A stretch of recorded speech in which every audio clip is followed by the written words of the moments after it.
Good morning and welcome to Morning Mistake. My name is Tony and today is Improvement Tuesday.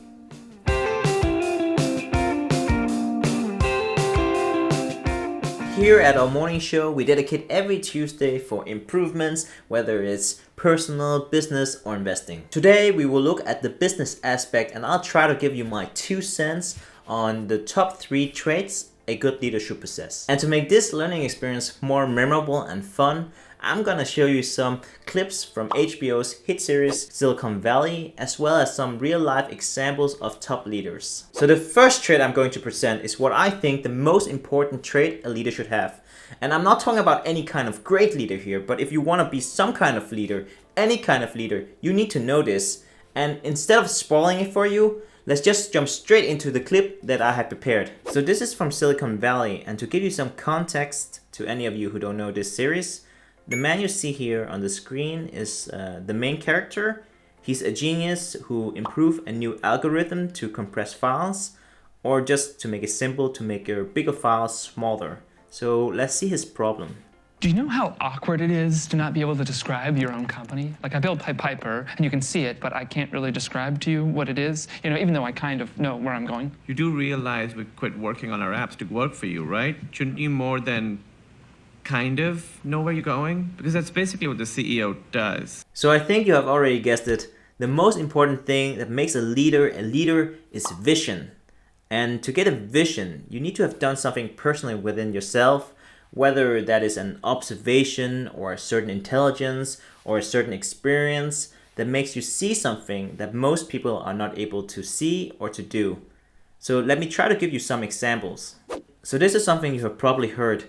A person who has been working in a business for a long time and is capable to see some problems or some solutions which he or she can fix or make better, but let's just say the boss don't allow it, and then they start their own business and become a leader in that field.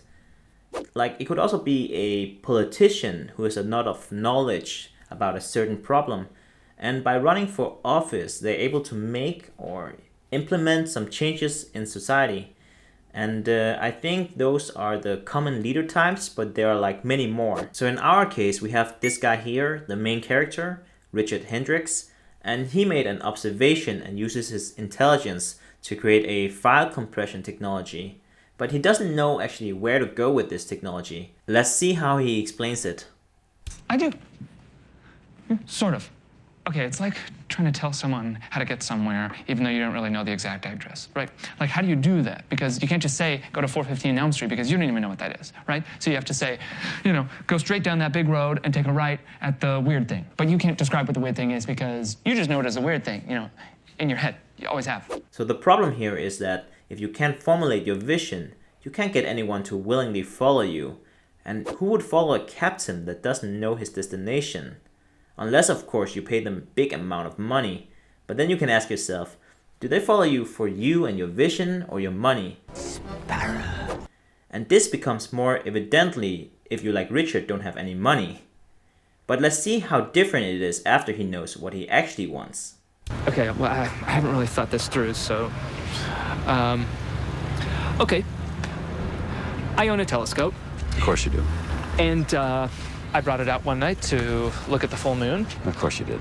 And I got to thinking, wow, we put a man on the moon using the computing power of a handheld calculator. And then I thought, okay, there's literally millions of times more computing power in my phone, and that's just sitting in my pocket, doing nothing, right? So then I thought, there's, billions of phones all around the world with the same computing power just sitting in people's pockets.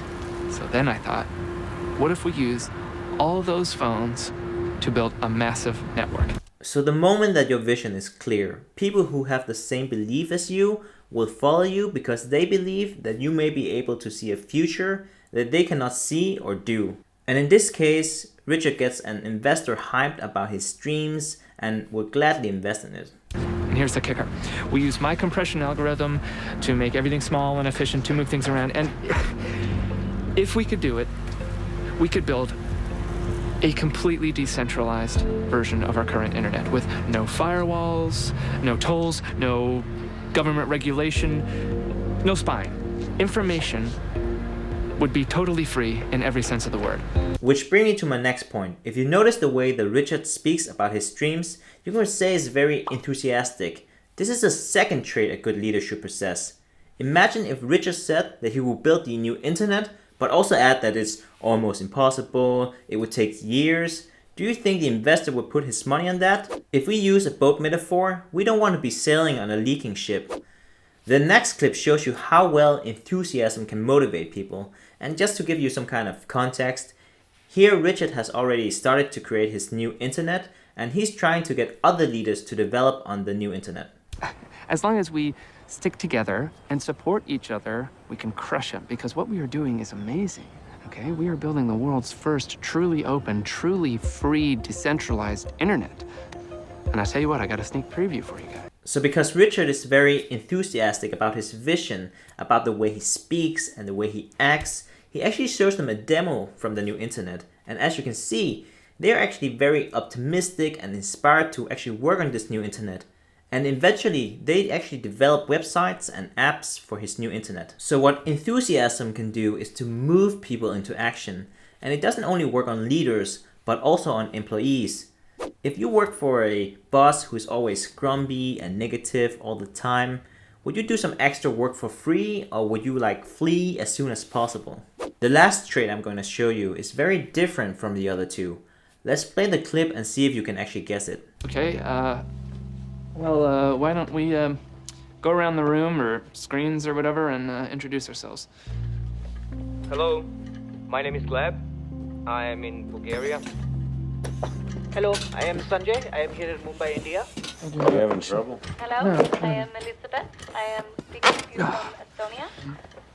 Thank you for the opportunity. Come on! It's fine. I got it. You're making a great first impression.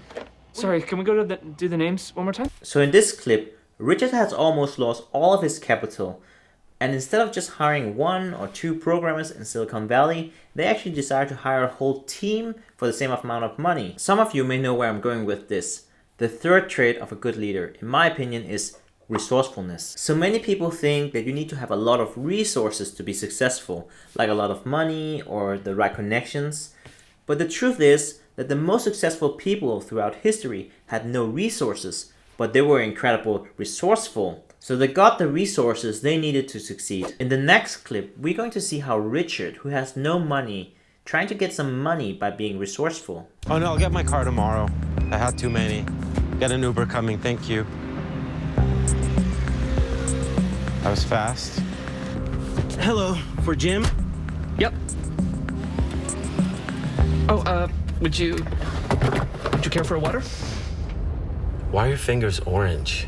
It's iodine. I've been biting my nails, so I put this on there to stop me from doing it. Looks like Cheetos, tastes like asshole.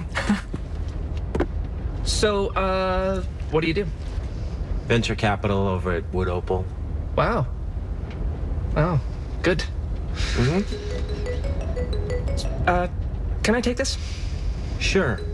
All right. Hello, hi. My goodness, this video chat app is light years ahead of anything else out there on the market. I agree. Yes, and you can add multiple concurrent users with no loss in picture quality, even on conventional 3G. Let's see what happens when we add more friends. Hi, friend. What's up? So even if you don't have any money, but you are very creative and determined enough to get it, do I believe it's possible? Heck yeah! Do I think that kidnapping a VC is the best way to do it?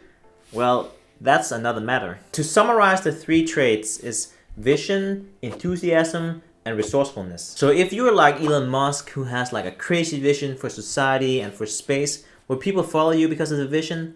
Hell yeah. If you are enthusiastic like Steve Ballmer, the crazy guy on stage that get everybody to move and inspire them to action, would you follow that guy? I think so. If you're like James Samsey, who took a Facebook page from 0 likes to 1.6 million likes without spending a dime, would I follow such a guy? Yes. And basically that is what a leader is. A guy in the front with the same beliefs. And with that, this concludes today's morning show. And if you like this video, please give me a thumbs up and subscribe to my channel. So before you leave, do you agree with my top 3 traits a leader should possess? Or do you think there are some more important ones? Please let me know down in the comments. And as always, thank you for watching.